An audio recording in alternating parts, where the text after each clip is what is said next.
Oil prices rose again this morning after the U.S. carried out new airstrikes on an Iranian military site yesterday. The weeks-long naval blockade in the Strait of Hormuz has driven up the cost of fertilizer and diesel, and that's putting a big hurt on the North Country's farmers. We get a report from the fields on today's Story of the Day.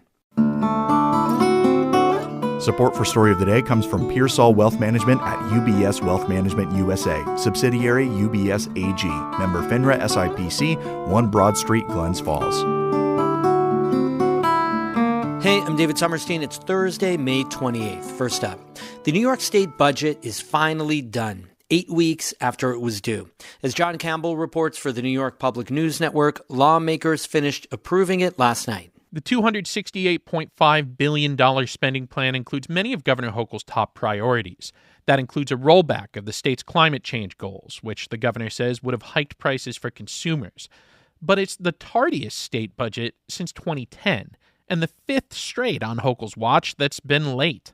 The governor pointed a finger at the legislature. They have a lot of questions, a lot of changes, and a lot of input. That's part of the process. So, but I would have been happy to be done April 1st. Lawmakers say the governor's to blame. They take issue with her cramming policy proposals into budget talks. In Albany, I'm John Campbell for the New York Public News Network. It looks like the 2 Republicans hoping to represent the North Country in Congress will have a debate after all.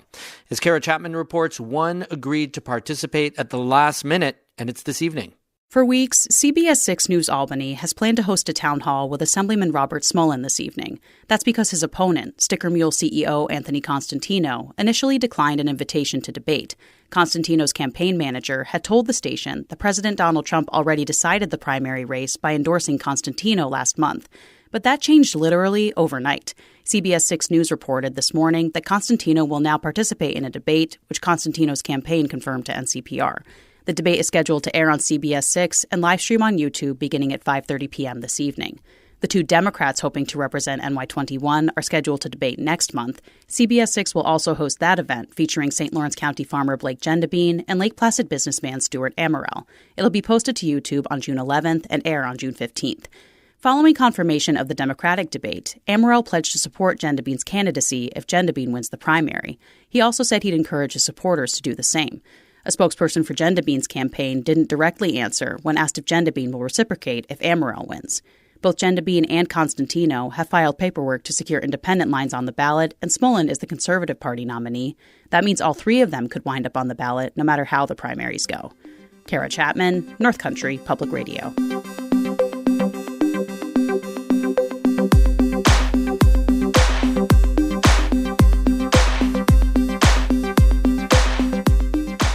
The spike in energy prices due to the war in Iran is hitting North Country farmers hard. Kitty O'Neill is an agricultural climate resiliency specialist with the Cornell Cooperative Extension. She joins us every month on our morning show, Northern Light, to update us on the region's agriculture.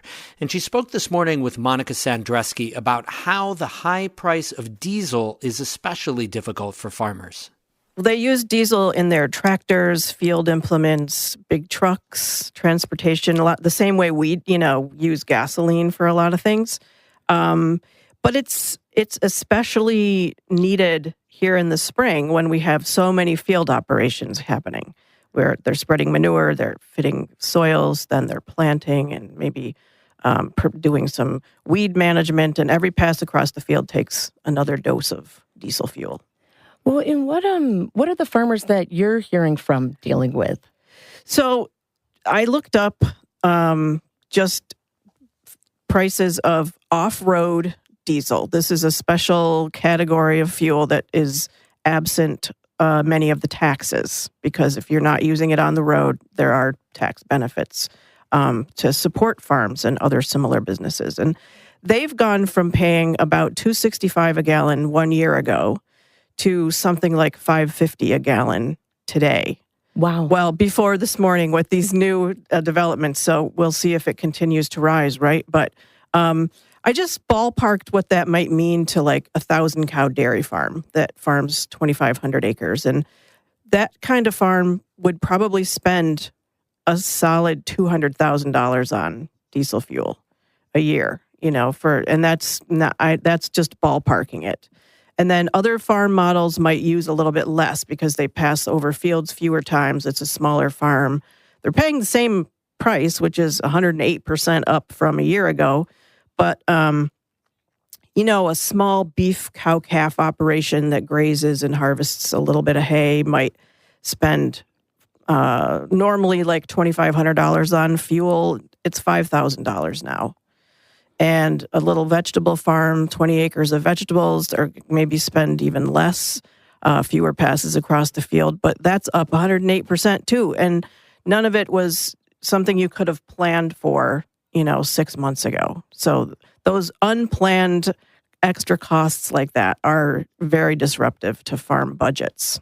Have you heard from farmers about are they making any changes to cope with that double in price? I haven't heard farms tell me that directly, but it wouldn't surprise me.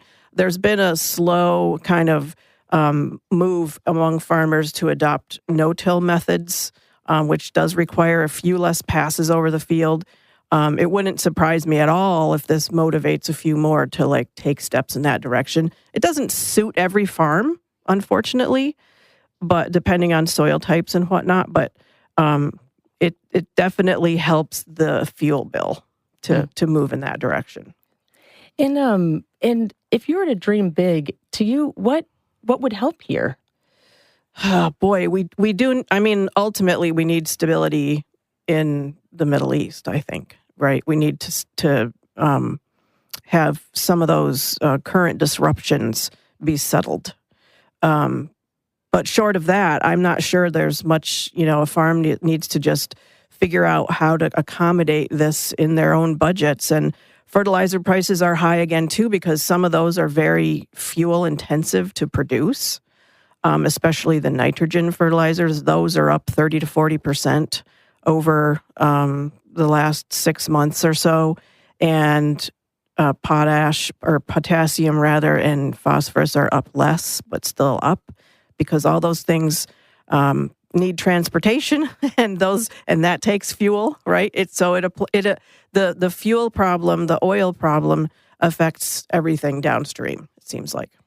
In zooming out, I mean, this is in a larger context too of the impact that the Trump administration's tariff policies have had. That's right. Cuts to programs. We dealt with those earlier, a year and a half ago, right? Yeah, it's on top of that. Well, shifting gears now, how are farmers thinking about the weather conditions right now during planting season? Well, that's a little bit more of a positive story because our spring has gone fairly well here in the North Country. We're set up kind of nice with a nice start to things here. It's felt cool and chilly, but if you look at the data across the whole North Country, we've been about normal temperatures for the last month since we talked last. Maybe a tiny bit warmer. We've had about a normal amount of rain, and it's come in sort of nice, useful quantities, which it doesn't always do. But we're sort of set up now. I'm going to say we're maybe half or a little more than halfway through corn planting, and soybeans are in. Those early grass and alfalfa seedings are in. And big dairy farms actually put down the corn planter and took off first cutting. They've started to take off first cutting. They'll go back to corn planting when that's in. Everything's going pretty well. And I looked at the forecast for the month of June, and that's kind of predicted to be maybe around normal. No clear signals of above or below normal temperatures or precipitation for June. That's Kitty O'Neill, an agricultural climate resiliency specialist with the Cornell Cooperative Extension. She spoke with Monica Sandreski this morning on Northern Light, our morning news show from 8 to 8:30 weekday mornings. We have more news at ncpr.org. Music today by Eddie Lawrence of Saranac Lake and Danny Thomas of Canton. I'm David Summerstein, North Country Public Radio.